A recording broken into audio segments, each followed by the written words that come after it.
नमस्कार, स्वागत है आपका दर्श न्यूज में। बिहार झारखंड से लेकर देश दुनिया की टॉप खबरों के साथ मैं दिव्यांशु। खबरों की तरफ विस्तार से बढ़ेंगे, लेकिन सबसे पहले एक नजर हेडलाइंस पर।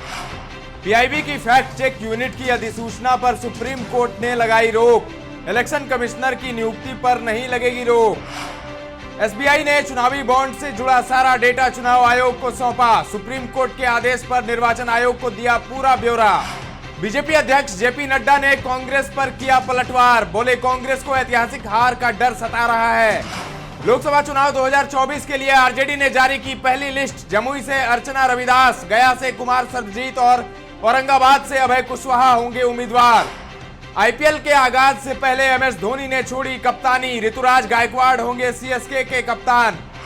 अब खबरें विस्तार से। सुप्रीम कोर्ट ने केंद्र सरकार के बारे में फर्जी खबरों का पता लगाने के लिए पत्र सूचना कार्यालय यानी पीआईबी के तहत फैक्ट चेक यानी तथ्यों की जांच करने वाली इकाई बनाने को लेकर जारी केंद्र की अधिसूचना पर आज रोक लगा दी। इलेक्ट्रॉनिक्स और सूचना प्रौद्योगिकी मंत्रालय ने सूचना प्रौद्योगिकी नियम 2021 के तहत 20 मार्च को फैक्ट चेक इकाई के लिए अधिसूचना जारी की थी।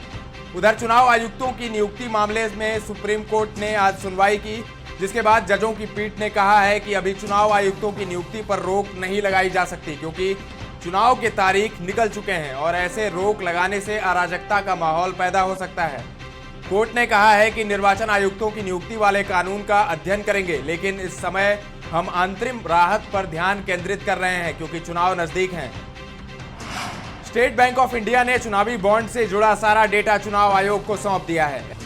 एसबीआई ने कहा है कि उसने निर्वाचन आयोग को चुनावी बॉन्ड का पूरा ब्यौरा दे दिया है। सुप्रीम कोर्ट ने सोमवार को तीसरी बार भारतीय स्टेट बैंक को फटकार लगाते हुए उसे चुनिंदा रवैया न अपनाने और 21 मार्च तक चुनावी बॉन्ड योजना से संबंधित सभी जानकारियों का पूरी तरह से खुलासा करने का आदेश दिया था। बीजेपी अध्यक्ष जेपी नड्डा ने बैंक खातों को फ्रीज किए जाने के कांग्रेस के आरोप पर पलटवार किया है। उन्होंने कांग्रेस पर हमला करते हुए कहा कि ऐतिहासिक हार का डर कांग्रेस को सता रही है। पूर्व कांग्रेस अध्यक्ष राहुल गांधी ने कहा कि हमारे सारे बैंक अकाउंट से लेन देन पर रोक लगा दी गई है, हम प्रचार कार्य नहीं कर सकते हैं। लोकसभा चुनाव 2024 से पहले कांग्रेस में अंदरूनी कलह बढ़ती जा रही है। पार्टी के वरिष्ठ नेता आनंद शर्मा ने जाति जनगणना को लेकर नाराजगी जताई है। उन्होंने राहुल गांधी के बयान का विरोध करते हुए पार्टी अध्यक्ष मल्लिकार्जुन खड़गे को खत लिखा है। कांग्रेस नेता आनंद शर्मा ने पार्टी के राष्ट्रीय अध्यक्ष मल्लिकार्जुन खड़गे को लिखे पत्र में कहा, मेरे विचार में जाति जनगणना रामबाण नहीं हो सकती और ना ही बेरोजगारी और प्रचलित असमानताओं का समाधान हो सकती है। मेरी विनम्र राय में इसे इंदिरा जी और राजीव जी की विरासत का अनादर करने के रूप में गलत समझा जाएगा। दिल्ली हाईकोर्ट से अरविंद केजरीवाल को बड़ा झटका लगा है। दिल्ली उच्च न्यायालय ने मुख्यमंत्री अरविंद केजरीवाल को दंडात्मक कार्रवाई से कोई अंतरिम सुरक्षा नहीं दी है और कहा है कि इस स्तर पर अब हम अंतरिम राहत देने के लिए इच्छुक नहीं हैं। हालांकि कोर्ट की तरफ से इस नई अंतरिम याचिका पर ईडी से जवाब मांगा गया है और मामले को 22 अप्रैल के लिए सूचीबद्ध कर दिया गया है। बिहार की राजधानी पटना में आज 11वीं की कक्षा के छात्र और छात्राओं ने बीजेपी और जेडीयू ऑफिस के बाहर जोरदार प्रदर्शन किया। कॉलेज से स्कूल में ट्रांसफर करने के विरोध में कई अलग अलग कॉलेजों के छात्र छात्राओं ने विरोध प्रदर्शन किया। मौके पर पहुंची पुलिस टीम ने प्रदर्शन करने वाले छात्र और छात्राओं को समझाने का प्रयास किया, लेकिन उनकी नाराजगी दूर नहीं हुई। प्रदर्शन के दौरान कुछ छात्राओं की तबीयत भी बिगड़ गई। इस बीच सूबे के डिप्टी सीएम सह बिहार बीजेपी अध्यक्ष सम्राट चौधरी बीजेपी ऑफिस के बाहर पहुंचे और प्रदर्शन कर रहे छात्र और छात्राओं के साथ बातचीत की। उन्होंने कहा कि अभी जो छात्र छात्राएं जहां हैं वहीं से इंटर करेंगे। 1 साल तक कोर्स पूरा होने तक ट्रांसफर नहीं होगा। डिप्टी सीएम के आश्वासन के बाद प्रदर्शन खत्म हुआ। लोकसभा चुनाव 2024 के तहत आरजेडी उम्मीदवारों की पहली लिस्ट आ गई है। आरजेडी सुप्रीमो लालू प्रसाद यादव ने जमुई सीट से अर्चना रविदास, गया से कुमार सर्वजीत और औरंगाबाद से अभय कुशवाहा को पार्टी का उम्मीदवार बनाया। लोकसभा चुनाव के पहले चरण में 4 में से इन 3 सीटों पर पार्टी ने अपने प्रत्याशी घोषित कर दिए हैं। इन्हें सिंबल भी दे दिया गया है। वहीं नवादा से श्रवण कुशवाहा, बक्सर से पूर्व कृषि मंत्री सुधाकर सिंह, उजियारपुर से आलोक मेहता को आरजेडी ने पार्टी का उम्मीदवार बनाया है। इन्हें भी पार्टी का सिंबल दे दिया गया है। उधर चिराग पासवान की पार्टी लोक जनशक्ति पार्टी रामविलास ने जमुई सीट को लेकर अपना पत्ता खोल दिया है।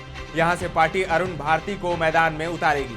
चिराग पासवान वर्तमान में जमुई से सांसद हैं, लेकिन इस बार वो हाजीपुर से लड़ेंगे। चिराग पासवान परिवार के साथ शिरडी साईं बाबा का दर्शन करने गए हैं। माना जा रहा है कि चुनाव अभियान शुरू करने से पहले वह बाबा का आशीर्वाद लेना चाहते हैं। पशुपति पारस ने मोदी कैबिनेट से अपना इस्तीफा दे दिया और अब एक्स समेत अन्य सोशल मीडिया प्लेटफॉर्म पर अपने बायो से मोदी का परिवार टैग हटा लिया है। भाजपा से नाराजगी के बीच अपनी इस गतिविधि से पशुपति पारस ने एक संदेश दिया है कि वो अब प्रधानमंत्री मोदी की मुहिम का हिस्सा नहीं है। बताते चलें कि चुनावी माहौल में रैलियों में हुई बयानबाजी के बाद एनडीए के तमाम मंत्रियों व दिग्गज नेताओं ने खुद को मोदी का परिवार बताते हुए सोशल मीडिया हैंडल पर अपना बायो चेंज किया था और नाम के साथ मोदी का परिवार जोड़ा था। बेगूसराय में बेलगाम अपराधियों ने एक बैंक में लूट की बड़ी वारदात को अंजाम दिया है। एचडीएफसी बैंक की एक शाखा से 20 लाख रुपए लूट लिए गए हैं। यह ब्रांच बेगूसराय शहर के हर हर महादेव चौक पर स्थित है। घटना से इलाके में सनसनी फैल गई है। पुलिस मामले की जांच कर रही है। एसपी मनीष कुमार घटना स्थल पर पहुंचे। पुलिस बैंक और आसपास के सीसीटीवी कैमरों का वीडियो खंगाल रही है। खबर झारखंड से। झारखंड हाईकोर्ट से रांची के ईडी अफसरों को राहत मिली है। हाईकोर्ट ने ईडी के अधिकारियों को रांची पुलिस द्वारा नोटिस जारी करने पर रोक लगा दी गई है। झारखंड के पूर्व सीएम हेमंत सोरेन द्वारा ईडी अफसरों के खिलाफ थाने में SC/ST का केस दर्ज कराया गया है। इसी के आलोक में ईडी के अधिकारियों को रांची पुलिस ने नोटिस भेजा था। अब इस मामले में हाईकोर्ट ने नोटिस जारी करने पर रोक लगा दी है। जेएमएम छोड़कर भाजपा में शामिल हुई विधायक सीता सोरेन को जेड श्रेणी की सुरक्षा मुहैया कराई गई है। केंद्रीय गृह मंत्रालय की ओर से उन्हें यह सुविधा दी गई है। बता दें कि इससे पहले सीता सोरेन को वाई कैटेगरी की सुरक्षा मुहैया कराई गई थी।